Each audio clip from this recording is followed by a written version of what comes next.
وسلم کی مبارک حدیث سنیں، میری وہ ماں اور بہنیں سنیں جن کو اللہ نے بیٹے دیے ہیں وہ بھی سنیں، جن کو بیٹیاں دی ہیں وہ بھی سنیں، اور وہ والدین دونوں سنیں جس کو اللہ کے نبی علیہ السلام نے اولاد سے نوازا۔ آقا علیہ السلام نے ایک موقع پر حدیث شریف کے اندر بیان فرمایا کہ جس انسان نے 2 بچیوں کی پرورش کی، 2 بچیوں کو پال پوس کر کے بڑا کیا، ان کی صحیح تعلیم اور تربیت کا انتظام کیا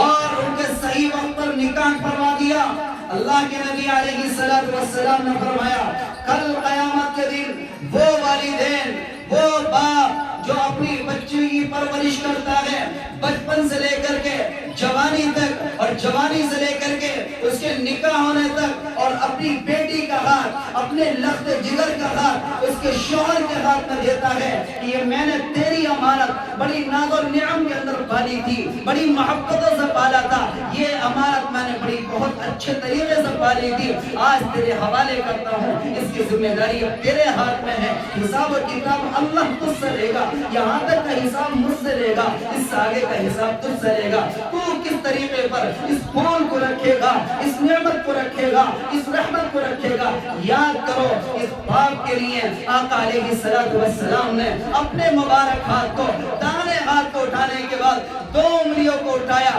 ایک شہادت کی انگلی اٹھائی، ایک اس کے بعد بیچ والی انگلی اٹھائی، اور اٹھانے کے بعد میں کہا یہ 2 انگلیاں ہیں، ایک طرف فرمایا محمد الرسول اللہ صلی اللہ علیہ وسلم ہوں گے، اور دوسری طرف اللہ کے نبی علیہ السلام کے بالکل برابر میں تیسری کوئی چیز حائل نہیں ہوگی، وہ باپ ہوگا جو 2 بیٹیوں کی پرورش کر کے ان کے نکاح کا انتظام کر دیتا ہے۔ اللہ کے نبی علیہ السلام نے ان باتوں میں، ان اشاروں میں، ان 2 انگلیوں کے اشاروں میں پوری انسانیت کو پیغام دے دیا۔ یاد رکھو اشارہ اس طرف ہے کہ بچیوں کی پرورش کرنے والا باپ جنت کے اندر میرے ساتھ داخل ہو جائے گا۔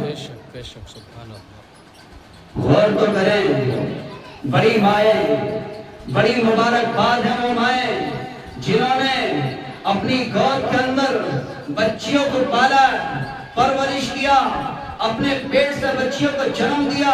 اور اللہ کے نبی علیہ السلام کے اس فرمان میں داخل ہو گئی جو فرمان اللہ کے نبی علیہ السلام نے ایک باپ کے لیے دیا ہے۔ جب باپ کو جنت ملے گی تو جس ماں نے 9 مہینے تک اپنے پیٹ میں پالا، جس ماں نے 2.5 سال تک بچی کی روزی کا انتظام اپنے سینے سے کر دیا، کیا اللہ تبارک و تعالیٰ اس ماں کو خالی چھوڑ دے گا؟ نہیں میری ماں اور بہنوں، سنو میری بات کو، اللہ کے نبی صلی اللہ علیہ وسلم نے اشارے میں پوری تعلیم دے دی کہ دیکھو ایک بات یاد رکھو، ان بچیوں کا پیدا ہونا تمہارے گھر کے اندر رحمت کا باعث ہے، برکت کا باعث ہے۔ جس گھر میں بچی پیدا ہوتی ہے اللہ کی رحمت اتر جاتی ہے۔ اللہ کے نبی صلی اللہ علیہ وسلم اسی ماحول میں، اسی سماج میں بچیوں کی اہمیت کو بتا رہے تھے، بچوں کی تعلیم اور تربیت کو بتا رہے تھے، اور فرمایا تھا کہ کل مولود یولد علی فطرت الاسلام، ہر بچہ فطرت اسلام پر پیدا ہوتا ہے۔ گھر کے اندر پیدا ہونے والی بچی ہوتی ہے، وہ معصوم ہوتی ہے، اس کے سامنے کوئی چیز نہیں ہوتی۔ ہم دنیا میں دیکھتے ہیں بہت سی بچیاں غلط راہوں پر چلنے کے بعد غلط طریقے کو اپناتی ہیں، اور اس کا پھر نتیجہ یہ ہوتا ہے کہ والدین کی بدنامی کا باعث بنتی ہیں اور والدین کے نام کو ڈبونے کا باعث بنتی ہیں۔ بعض بچیاں وہ ہوتی ہیں جو علم دین حاصل کرتی ہیں، قرآن کی تعلیم حاصل کرتی ہیں، حدیث کی تعلیم حاصل کرتی ہیں، مدرسے میں جا کر کے اس دین کو سیکھتی ہیں جو دین انہیں ضمانت دلاتا ہے ان کے قدموں کے نیچے جنت کی، اس دین کو سیکھتی ہیں جو دین انہیں ضمانت دلاتا ہے ان کے باپ کو جنت میں پہنچانے کا، اس دین کی سیکھتی ہیں جو دین انہیں ضمانت دلاتا ہے۔ اللہ تبارک و تعالیٰ کی طرف سے اعلان ہوتا ہے کہ جو بچی حافظ قرآن بنے گی، جو بچہ حافظ قرآن بنے گا، اللہ تبارک و تعالیٰ اس کے والدین کو کل قیامت کے دن ایسا تاج پہنایا جائے گا جو تاج اس کے ایک موتی کی روشنی، اس کے ایک موتی کی روشنی اس چمکنے والے چاند، اس چمکنے والے سورج سے زیادہ ہوگی۔ اسی بنیاد پر آقا نے فرمایا تھا طلب العلم فریضۃ علی کل مسلم و مسلمہ، ہر مسلمان بچی کو، ہر مسلمان مرد کو، ہر مسلمان عورت کو یہ ذمہ داری ہے، یہ فرض ہے کہ وہ علم دین کو سیکھے اور سکھائے۔ بڑے افسوس کی بات ہوتی ہے کہ جب ہمارے مسلم معاشرے کی بچیاں صبح کو اسکول کے ٹائم تقریباً 98% لڑکیاں مدرسے کو چھوڑ کر کے اسکول کا رخ اختیار کرتی ہیں، خبر کے اندر تمہاری ڈگریوں کا حساب نہیں ہوگا، خبر کے اندر تمہارے کلاسوں کی گنتی نہیں ہوگی، اسی قرآن کو معلوم کیا جائے گا۔ اگر سینے کے اندر قرآن ہوگا، اللہ کا یہ نورانی کلام ہوگا، تو تمہاری قبر کو بھی منور کر دیا جائے گا، تمہارے گھر کو بھی منور کر دیا جائے گا، اور یہی قرآن تمہاری سفارش کرے گا۔ اللہ کے نبی علیہ السلام نے فرمایا القرآن حجۃ لک او علیک حجہ، یہ قرآن تمہارے خلاف یا تو وکالت کرے گا یا تمہارے موافق وکالت کرے گا۔ اشارہ یہ ہے کہ جن ماؤں کے گھر میں ان کے باپ نے جہیز کے طور پر ان کو وہاں پر جب دیا تھا، قرآن بھی ان کو دے دیا تھا، ماں نے بچی کو قرآن سینے میں اتار دیا، ماں نے اپنی بچی کو قرآن پڑھنے کے لیے مدرسے بھیجا، وہ قرآن پڑھنے والی بن گئی۔ آج اس کے گھر میں قرآن بھی موجود ہے، اس کے سینے میں قرآن کے الفاظ موجود ہے، سورہ فلق اس کو حفظ یاد ہے، سورہ فاتحہ اس کو حفظ یاد ہے، قرآن کی مکمل آیت اس کو حفظ یاد ہے۔ لیکن صورتحال یہ ہے کہ موبائل ہمارے سامنے ہے، رات کو سوئیں تو موبائل پر سیریل چل رہا ہے، صبح کو چوئیں تو واٹس ایپ اور انسٹاگرام کو چیک کیا جا رہا ہے۔ اس قرآن کو، جو قرآن ہماری جنت کی ضمانت دلاتا ہے، جو قرآن ہمارے لیے روزی میں برکت کا ذریعہ بنے گا، جو قرآن ہمارے لیے رحمت کا ذریعہ بنے گا، اس قرآن کو چھوئے ہوئے، اس قرآن کو دیکھے ہوئے ہفتہ بھر گزر گیا، کبھی جمعے کے دن اٹھا لیا اور کبھی رمضان میں اٹھا لیا۔ یہ ہمارے معاشرے کی صورتحال ہے۔ میری ماں اور بہنوں بتاؤ، یہ قرآن تمہارے خلاف بولے گا یا تمہاری معاف کرنا بولے گا؟ یہ روایت میں یہ بات آتی ہے، کتابوں میں یہ واقعہ لکھا ہے کہ جب انسان اس دنیا سے چلا جاتا ہے، قبر کے اندر چلا جاتا ہے، عذاب اس کے اگر پیروں کی طرف سے آنا چاہتا ہے، یہ قرآن اس کے لیے اس کے سامنے کھل کر کے کھڑا ہو جاتا ہے اور یہ کہتا ہے کہ نہیں نہیں، اس کو عذاب نہیں دیا جا سکتا۔ یہ رات کے اندھیروں میں یہ اپنے بچوں کو سلا دیا کرتی تھی، اور جب بچے سو جاتے عشاء کی نماز پڑھتی، عشاء کی نماز پڑھنے کے بعد سورہ ملک کی تلاوت کرتی، پھر یہ سوتی تھی۔ اللہ کے نبی علیہ السلام نے فرمایا جو انسان چاہے مرد ہو یا عورت اگر سورہ ملک کی تلاوت رات کو کر کے سوئیں گی، یہ سورہ منجیات کہلاتی ہے۔ منجیات کا معنی آتے ہیں نجات دلانے والی سورت، ایسی سورت جو انسانوں کو قبر کے عذاب سے نجات دلائے۔ بہنوں ماں بہنوں سنو، میری بات کو توجہ سے سنو۔ اللہ تبارک و تعالیٰ نے یہ عظیم شان موقع دیا ہے، ایک دینی مجلس میں بیٹھنے کا موقع دیا ہے، یہاں سے پیغام لے کر کے جائیں۔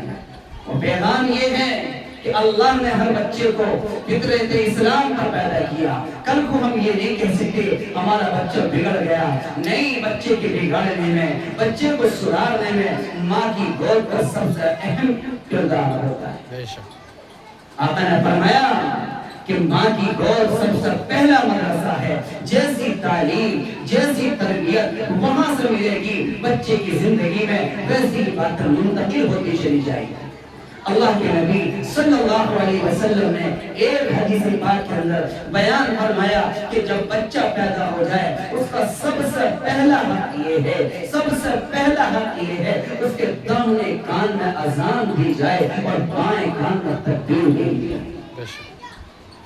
افسوس کی بات ہے، خالو بھی، ماموں بھی اور نہ معلوم کہاں کہاں کے رشتہ دار آتے ہیں، دیکھتے ہیں، چلے جاتے ہیں، اذان دینے کا نام پر بہت تاخیر مارتا ہے۔ اللہ کے نبی علیہ السلام نے فرمایا کہ سب سے پہلا کلام جو بچے کے کان میں پڑھنا چاہیے بچے کی پیدائش کے بعد، فرمائے کہ دانے کان میں اذان دی جائے اور بائیں کان کے اندر اس کے تکبیر کہی جائے، یہ بچے کا حق ہے سب سے پہلا۔ فرمائے کہ دوسرا حق یہ ہے کہ بچے کا اچھے سے اچھا نام رکھا جائے۔ ہمارے ہاں اچھے نام کو پاکستانی سیریلوں پر اور پاکستانی انسٹاگرام پر نہ معلوم کس کس چیز پر دیکھ کر کے نام اس طریقے پر رکھتے ہیں اور یہ کہتے ہیں کہ جی مولوی صاحب ہم نام ایسا رکھنا چاہتے ہیں ضرورت کامن ہونا چاہیے. کامن کا مطلب یہ ہے کہ ادھر بھی چل جائے ادھر بھی چل جائے اس کا یہی پتہ نہ چل رہا. نہیں نام اتنا واضح ہونا چاہیے, پتہ چلے کہ یہ آقا کی غلام ہے, پتہ چلے کہ یہ سیدہ فاطمہ کی غلام ہے, پتہ چلے یہ حضرت خدیجہ کے دین کو اپنانے والی ہے, یہ حضرت سمیہ کے دین کو زندہ کرنے والی ہے, جس سمیہ نے اسلام کی خاطر قربانی دی اور اپنی شہادت کا جام نوش کر لیا تھا, جس خدیجہ نے ساری زندگی قربانی دی اور فرمایا کہ اللہ کو پیاری ہو گئی, وہ اسی دین کے نام کو اپنانے والی ہے. ایسا نام بچی کا رکھا جائے. آج ماشاءاللہ جس بچی کی بنیاد پر آج کا یہ پروگرام ہوا اس کا نام ہے ذوالفشا.